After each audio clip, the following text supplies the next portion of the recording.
Et bonjour à tous, voilà, on se retrouve de nouveau à Porto Santo Stefano en Italie.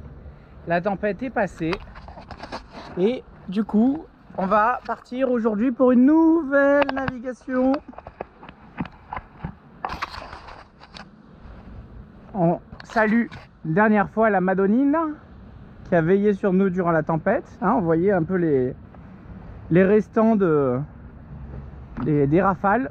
On voit que ça a quand même bien soufflé. Bon, au final c'était pas si gravissime que ça, et j'imagine que c'est grâce aux montagnes et que il y a une partie du vent qui passait autour, vu qu'il était annoncé jusqu'à 50 nœuds et qu'on a eu j'imagine 30-35 nœuds au pire dans le port, hein. Donc 30 nœuds dans le port, c'est quand même pas mal, mais c'est encore pas dramatique, voilà.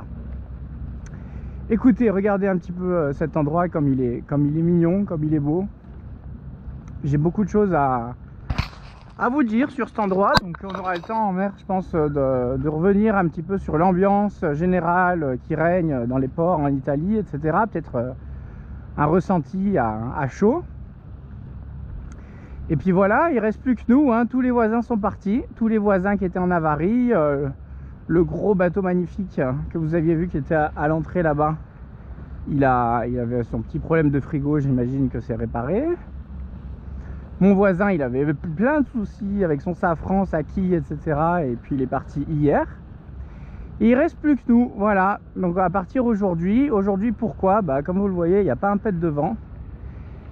Et c'est exactement ce qu'on le souhaitait. On souhaitait surtout qu'il n'y ait pas de mer. Voilà, je vais vous expliquer un petit peu pourquoi, mais on va devoir faire une navigation au moteur aujourd'hui. Forcé, contrainte de naviguer au moteur. Et donc c'est pour cela que j'ai choisi la meilleure journée pour partir, c'est-à-dire le calme plat, tout simplement. Vous voyez le petit pavillon de l'Italie qui ne bouge, ne flotte pas du tout, quoi. Il n'y a vraiment pas un pet de vent. Du coup dehors il y aura justement pas de mer, puisque ça faisait quand même plusieurs jours que soufflait dans l'estuaire, enfin non pas l'estuaire, l'embouchure là de Bonifacio, ou je sais pas si on dit l'embouchure. Bref, entre la Corse et la Sardaigne, ça soufflait énormément, et du coup ça levait pas mal de mer, courte qui plus est, donc très désagréable. Voilà, j'ai vu qu'il y a le gros cargo qui va rentrer, donc je vais vous montrer un petit peu ce qu'il en est, s'il met pas trop de temps à venir.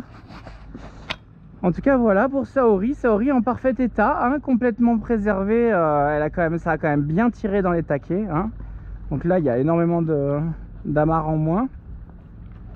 Ah, des petits poissons.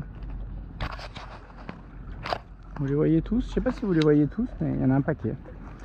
Voilà, donc Saori a pu s'en sortir avec déjà les rafales, hein. Donc le vent venait comme ça et poussait le bateau contre le môle. Fort heureusement, comme vous aviez vu, j'avais fait cette patte d'oie qui me permettait de au moins aller vraiment, pendant les grosses rafales, je venais gentiment me poser contre le môle, et après je repartais en arrière, et du coup je restais toujours un petit peu espacé du môle. Voilà, j'étais pas collé comme là aujourd'hui, vu qu'il n'y a plus l'amarre. Regardez un petit peu à quelle vitesse rentrent les cargos. Voilà, c'est ça que je voulais vous montrer. Voilà, regardez comme ils se régalent. Moi je pense qu'ils sont entre 6 et 8 nœuds, je pense, hein. Même peut-être plus, hein. Donc après, me diriez-vous, c'est peut-être pour sa manœuvre, parce qu'après il va faire un demi-tour sur place. Mais bon, vu tous ces moteurs dans tous les sens, et vu qu'il y a pétole, j'ai du mal à y croire qu'il soit obligé de rentrer aussi vite. Alors forcément, bon, ça peut être dangereux. Vous avez vu, il a coupé le virage complètement, etc. Donc si vous êtes en train de sortir, méfiance, hein. Il y a déjà eu des drames qui se sont passés précédemment, hein. Je l'évoquerai pas, mais il y a eu des drames avec ces cargos, si j'ai bien compris. C'était ici. Voilà, Giuseppe Rome, c'est vraiment le pire, hein. C'est celui qui va le plus vite, et c'est celui qui en a vraiment le plus rien à foutre. Les autres, franchement, c'est anecdotique comparé à lui.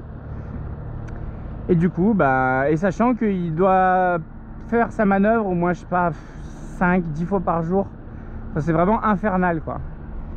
Et regardez ce qu'il nous envoie.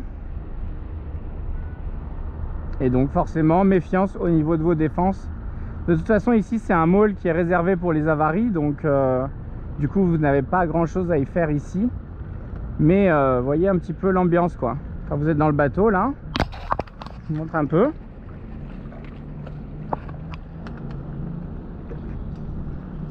Voilà, donc c'est très vite désagréable, hein. Il y en a que ça va très vite refroidir. Et qui plus est, la grande difficulté, c'est qu'en ce moment, il y a la pleine lune. Et que du coup, il y a jusqu'à 50 cm de marnage entre la marée haute et la marée basse. Donc, de différence de hauteur d'eau entre marée haute et marée basse. On appelle ça le marnage. Et du coup, il va falloir toujours régulièrement venir assurer les défenses, assurer les parts basses et les monter à hauteur de liston quand la marée sera basse et les descendre un maximum pour pas que les parts basses risquent de passer par au-dessus avec des vagues, avec des secousses, etc. Vous avez vu, quand ça secoue, ça lève bien encore de 20-30 cm le bateau de ce côté-là. Et donc si vos parts basses sont trop hauts et que la marée est haute, et ben forcément tout va passer au-dessus et le bateau va s'écraser instantanément, toute la coque contre le môle en pierre, et c'est le môle qui gagne. Voilà, vous l'avez vu faire sa petite manœuvre et normalement il va carrément jeter l'ancre. Je sais pas si c'est lui qui le fait, mais en tout cas ils font carrément des manœuvres avec l'encre, en utilisant l'encre. Et apparemment c'est aussi comme ça que ça se passe en Grèce, hein. Donc il va falloir être au taquet, parce que ça, il me manquait plus que ça encore, à niveau de difficulté, manœuvre de port en solitaire, jeter l'ancre plus amarrage cul à quai. J'imagine que ça va être rock'n'roll. Voilà, celui-là, je crois qu'il a son petit ponton sur le côté, donc apparemment il va pas jeter l'ancre, mais son voisin, quand il arrive, il se met juste à côté et il jette l'ancre en même temps, donc c'est assez impressionnant comme manœuvre. Voilà, écoutez, hein, c'était pour vous montrer un petit peu, comme même partant tout calme, le bateau il peut d'un coup se retrouver à valdaguer dans tous les sens. Et du coup, si vous êtes vraiment dans un endroit non protégé comme celui-ci, il va falloir être en permanence à surveiller votre bateau, quand vous allez prendre votre douche, quand vous allez ci, quand vous allez ça, faire des courses et tout. Peut-être timer avec Giuseppe Room, attendre qu'il parte pour aller faire vos courses, ça peut être intéressant. Voilà. Bon, après, bien protégé, il n'y a pas de souci, hein, mais c'est toujours désagréable de se dire que quand vous n'êtes pas là, le bateau est en train de se faire malmener.